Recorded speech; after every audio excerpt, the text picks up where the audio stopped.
All right, in today's video, we're gonna talk about the diet soda controversy. I wanna show you a reel on Instagram that's doing incredibly well, and then we're gonna talk about how to use diet soda or if you shouldn't use it. Coke Zero Maxing.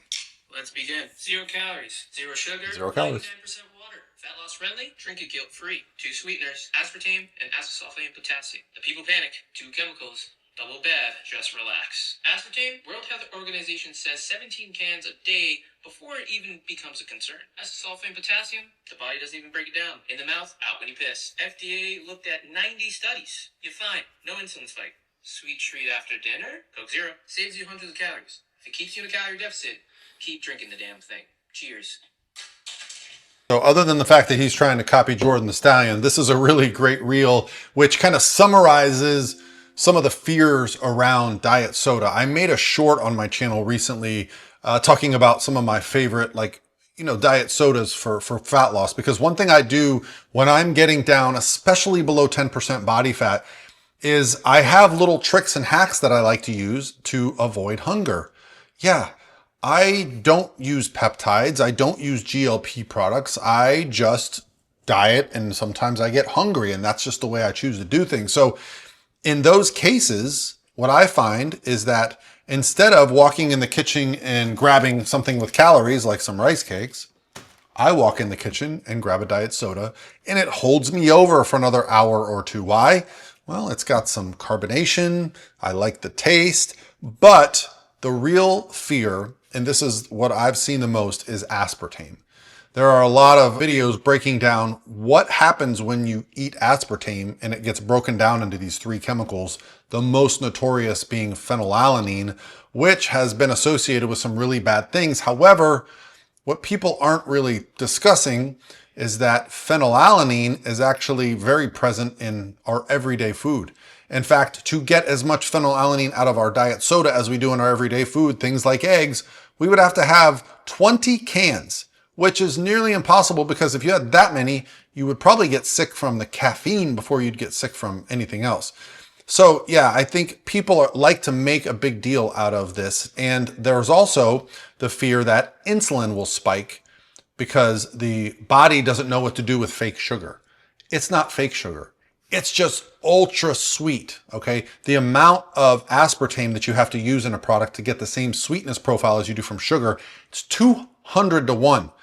So it is sweet, it is real, but there's no calories behind it, so it does not trigger insulin. And I'll put the study right here on the screen for you that showed there is no insulin spike, so there is no immediate hunger associated with drinking diet soda. Now, if you drink a diet soda and you get hungry, then that's a good sign that maybe you should not use them, okay? I'm not saying that everyone's gonna have the same reaction, but I'm saying the other problem for most people is they say, well, I know a lot of people that are sick, that are overweight, and they drink a lot of diet sodas.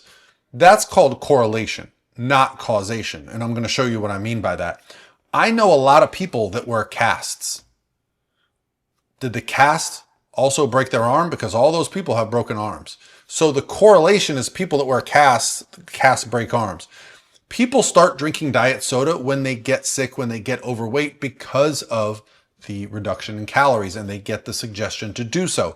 For fit individuals, and I spend my time around everybody that's fit, okay? The people I go to bodybuilding shows with, we're all drinking diet sodas. We're all drinking Monster Zeros. Why? Because there's no calories associated with those drinks. So it helps us with the caffeine, the carbonation, but doesn't add any calories to our day so we can actually go enjoy some food. I've had for a long time this standing idea that I don't like drinking my calories. The only calories I like to drink come in the form of a protein shake, so I'm hitting my protein goals for the day. I consider that more food and convenience. I'm not just sitting here drinking soda full of sugars, okay? Even things like orange juice and full calorie Gatorades and Powerades can have hundreds of grams of sugars and calories and things like that, which add up rather quickly. And I'm not saying never have orange juice, but I'm saying it's one of those like sneaky things that people think is healthy, but it actually can be loaded with a lot of calories. So, the other thing that people will often discuss with diet soda is just that they don't like it or it's not good for you. And that's fine. No one is suggesting that everybody should drink diet soda.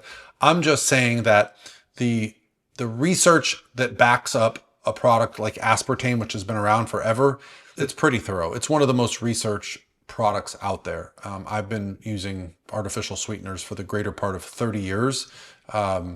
And I'm in the best health that I've ever been in. So again, as long as you're not overdoing these things, they're not going to be a problem. Okay. And if you want one more piece of evidence, I've been really digging into the one society on our planet that has the lowest obesity rate, the longest longevity rate, and the lowest amount of diseases. And it's also the culture that consumes the highest percentage of their calories from carbohydrates, the highest sodium, and the most artificial sweeteners. And that is Japan. Now, why is this the case? Because they are very disciplined and they stay very fit. If you are fit, carbohydrates, sodium, and artificial sweeteners are not a problem. If you are not fit, if you are obese, if you have a disease, carbohydrates, probably going to be a problem. Sodium, probably going to be a problem. Artificial sweeteners, I don't think they're a problem, but they're probably not helping the situation.